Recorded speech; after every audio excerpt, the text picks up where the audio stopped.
Holmes pit area on the starting line. Top Fuel dragsters are set for the semifinal round.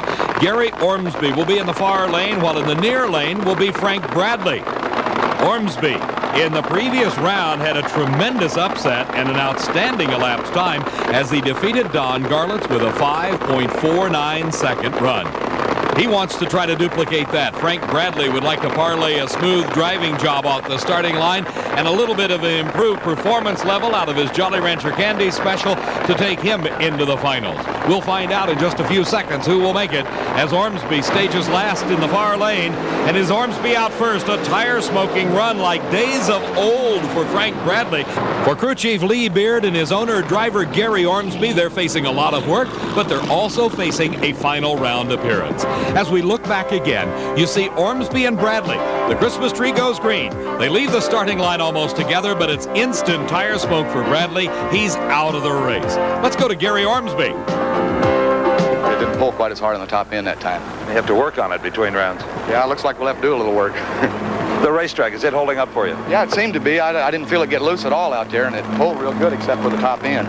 Frank Bradley smoked the tires early on. I thought something happened because I didn't see him out there at a ways, and I figured he needed to smoke the tires or shut it off. Okay, Gary Ormsby, that's one half of the Top Fuel final.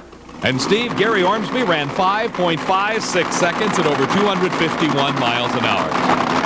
And here in the Miller American Special of Larry Minor is Gary Beck. Their massive crew had a tremendous task confronting them between rounds. They had to fix the transmission. You're looking at Gary Beck's crewman Terry Caldwell installing the transmission in this Top Fuel dragster. We've said before that the driver makes one gear change. Well, this is how it is done.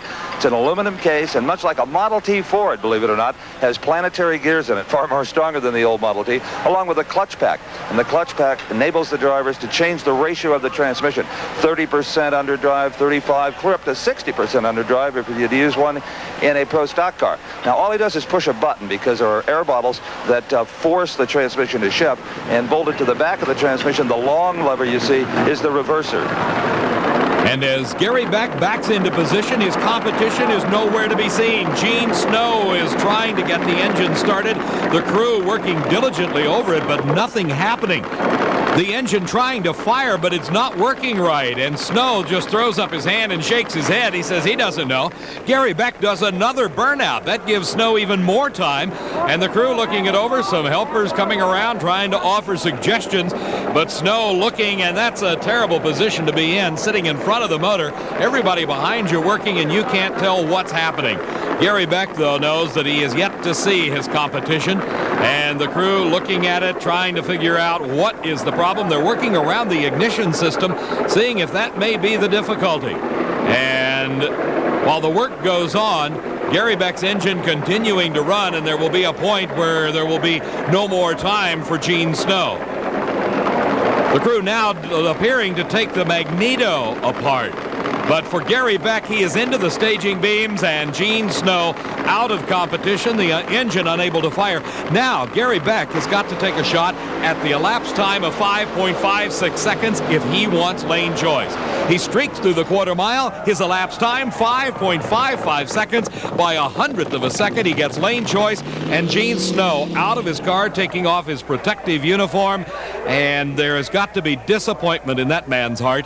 He had run 5:49 earlier today for the quickest elapsed time of his career.